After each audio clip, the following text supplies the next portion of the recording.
अस्सलाम वालेकुम dear students, कैसे हैं आप सब। My name is Rayan Malik and I am here to teach you physics class 9th. In this lecture, we are going to solve example number 4.5 and 4.6. So let's move towards the whiteboard. Example number 4.5. A block of weight 10 Newton is hanging through a cord. Find the tension in the cord. एक block जिसका wait है 10 Newton और वो hang है एक cord के through. आपने उस कॉर्ड में मौजूद टेंशन फाइंड आउट करनी है। जैसा कि आप यहाँ पर देख भी सकते हैं डायग्राम में कि एक ब्लॉक जिसका वेट है 10 न्यूटन और वो डाउनवर्ड एक्ट कर रहा है और उस कॉर्ड में मौजूद टेंशन जो है वो अपवर्ड एक्ट कर रही है। ये टेंशन आपने कैलकुलेट करनी है। तो फर्स्ट ऑफ ऑल हम डाटा नोट डाउन कर लेते हैं।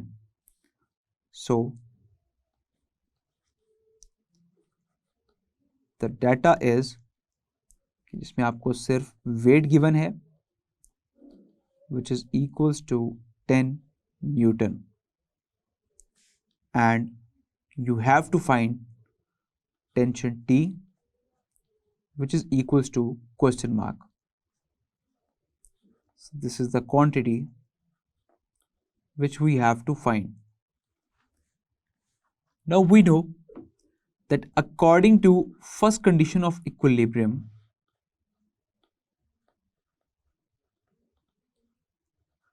according to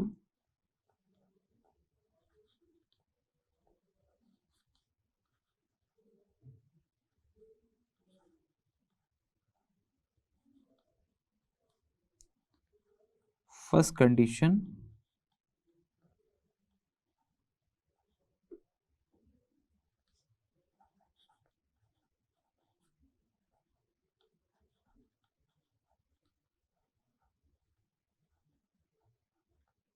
of equilibrium, that summation of force is equals to 0. और हम ये भी जानते हैं कि फोर्स के दो कंपोनेंट होते हैं, f of x and f of y. तो अब अगर हम यहां पर ये कहें कि summation f of x is equals to 0, तो अगर मैं अपनी डायग्राम को देखूं तो यहां पर एक्स एक्सिस में कोई फोर्स एक्ट नहीं कर रही। तो यहां पर जो फोर्स एक्ट कर रही हैं वो वाई एक्सिस में एक्ट कर रही हैं। सो आई कैन से कि यहां पर फोर्स का वाई कंपोनेंट एक्ट कर रहा है। So I can write here that there is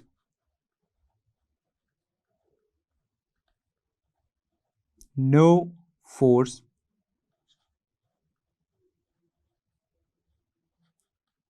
acting along x-axis। यहां पर x एक्सिस के अलोंग कोई फोर्स भी एक्ट नहीं कर रही। अब मैं कह सकता हूं कि summation f of y is equal to 0। तो यहां पर y एक्सिस के कोरिस्पॉन्ड यहां पर फोर्सेस एक्ट कर रही हैं as this force act in the upward direction, also y axis, and this force act in the downward direction, and this is also in the y axis. So y axis में यहां पर क्योंकि सिर्फ दो forces act कर रही हैं which is tension and weight, तो मैं इन दोनों को सम कर लेता हूं, like tension T and plus W is equals to 0। मैंने यहां पर सेंटर में प्लस नहीं लिखा बिकॉज दो फोर्सेस एक्ट कर रही हैं और दोनों की डायरेक्शन ऑपोजिट है। तो अगर आप टेंशन T को पॉजिटिव कंसीडर कर रहे हैं तो फिर वेट को आपको नेगेटिव कंसीडर करना होगा। Clear? Now simply just we have to put the values in it. So tension T minus weight is 10 Newton is equal to 0. Minus 10 वहां पर जाकर हो जाएगा plus 10. So tension T is 10 Newton in the cord. Clear? तो simply अब आप यहां पर स्टेटमेंट भी लिखेंगे, thus the tension in the cord, the tension in the cord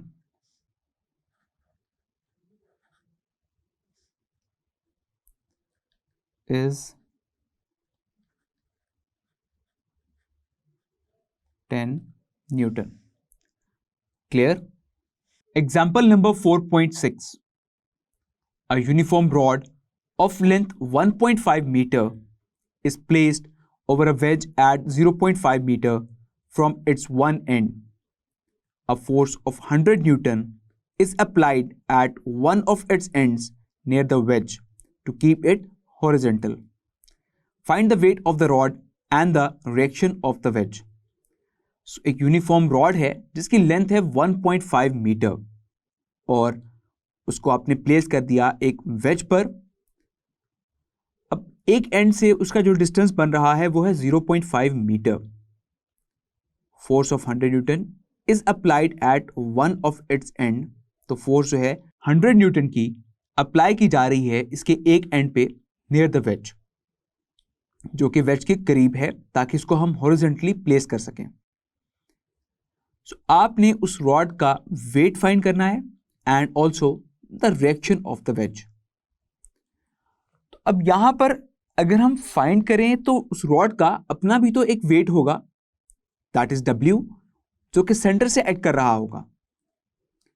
और आप ये भी जानते हैं कि 1.5 मीटर का अगर कंप्लीट रॉड है तो मैं ये कहूं कि सेंटर से इसका डिस्टेंस एक एज तक कितना होगा, तो सिंपली हम 1.5 को हाफ कर दें तो वो आता है 0.75 मीटर. तो एक हाफ डिस्टेंस जो है वो 0.75 मीटर है और सेकेंड हाफ डिस्टेंस भी 0.75 मीटर है.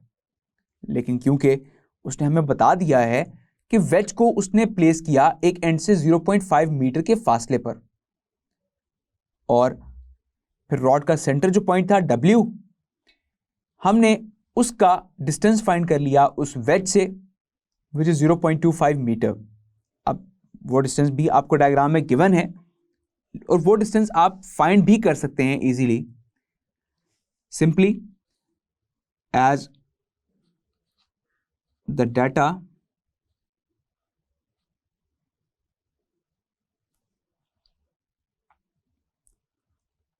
force F is equals to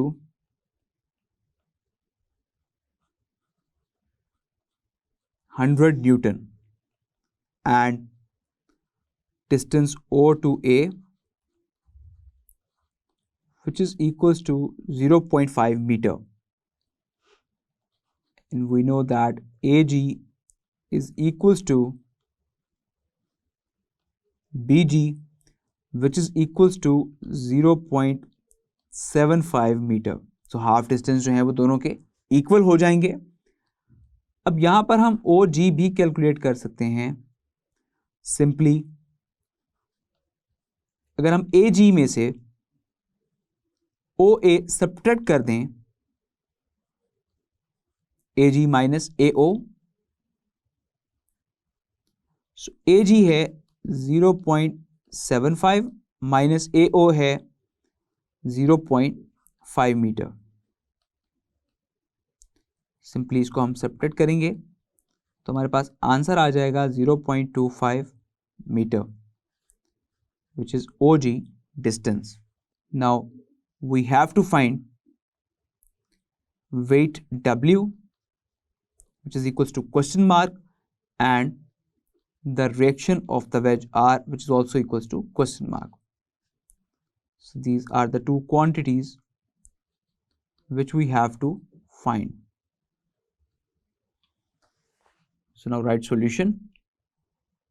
We know that according to second condition of equilibrium,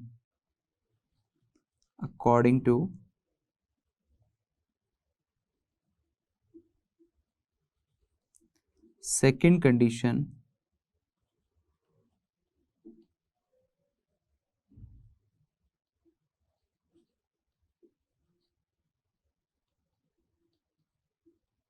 of equilibrium, we know that summation of torque is equals to 0, and we know that torque is equals to force multiply by movement arm. तो यहां पर मैं mention कर रहा हूं कि torque का formula होता है force multiply bye movement arm. तो सिंपली यहां पर हम देख सकते हैं डायग्राम में कि यहां पर कितने टॉर्क एक्ट कर रहे हैं. तो अगर मैं बात करूं कि फोर्स F अगर एक्ट कर रही है एक एंड पर, तो वो उस रॉड को एंटी क्लॉकवाइज मूव करेगी, तो यहां पर भी टॉर्क प्रोड्यूस होगा। सो फोर्स F और वेज से उसका जो डिस्टेंस है वो है AO which is the moment arm, plus R is the reaction into, so R जो मोमेंट आर्म है वो उसी पोजीशन पर है, तो सिंपली यहां पर हम मोमेंट आर्म कहेंगे कुछ भी नहीं है विच इज 0। अब यहां पर जो वेट है वो उस रॉड को क्लॉकवाइज मूव करवाएगा, तो यहां पर जो टॉर्क है वो आपका clockwise means opposite to that torque जो कि फोर्स के केस में प्रोड्यूस हो रहा था, तो उस टॉर्क को हम फिर यहां पर नेगेटिव साइन से रिप्रेजेंट कर देंगे, जो कि weight which is the force multiply by weight से उसका डिस्टेंस है OG and that is equals to 0। Now simply just we have to put the values in it. So force F है 100 newton, AO है 0.5 metre, plus R into 0, it becomes 0 minus W as it is, और OG की जगह आ जाएगा 0.25 metre, that is equals to 0. So W into 0.25 इनको further हम वहां पर लेकर जाएंगे तो ये वहां जाकर एड अप हो जाएंगे। So W into 0.25 मीटर, और यहां पर रह जाएगा 100 into 0.5 into 0.5. So now 100 into 0.5, it becomes 50, and here is W into 0.25. 0.25 को हम यहाँ पर जाके डिवाइड कर देंगे 50 से, so 50 divided by 0.25 which is equals to W, and 50 divided by 0.25 which is equals to 200 Newton. So now this is the weight of the rod. So now we have to find the reaction force. तो reaction force के लिए हम apply करते हैं first condition of equilibrium. Now according to first condition of equilibrium,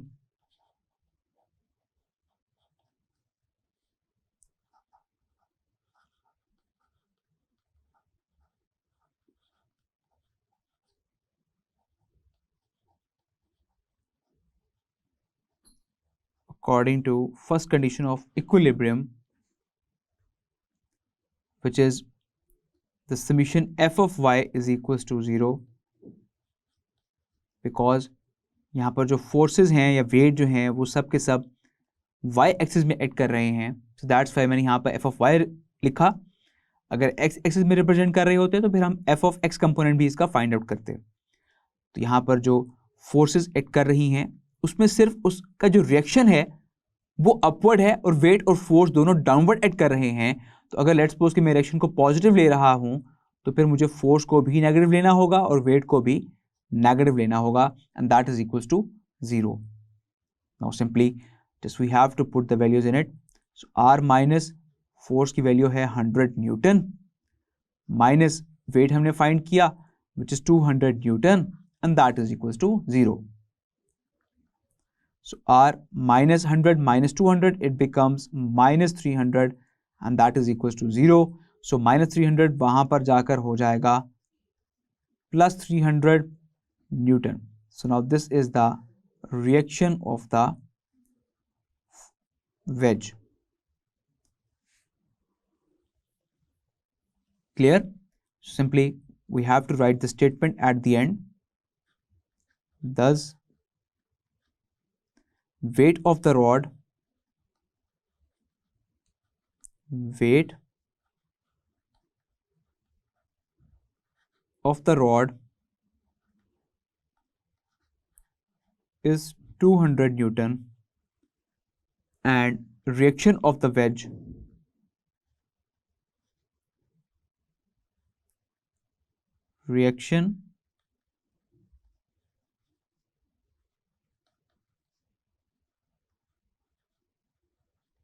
of the wedge is 300 Newton. Clear? I hope ये examples आपको बहुत अच्छे से समझ आ गई होंगी। तो अपना बहुत सारा ख्याल रखिएगा। See you in the next lecture. Till then take care. अल्लाह हाफिज।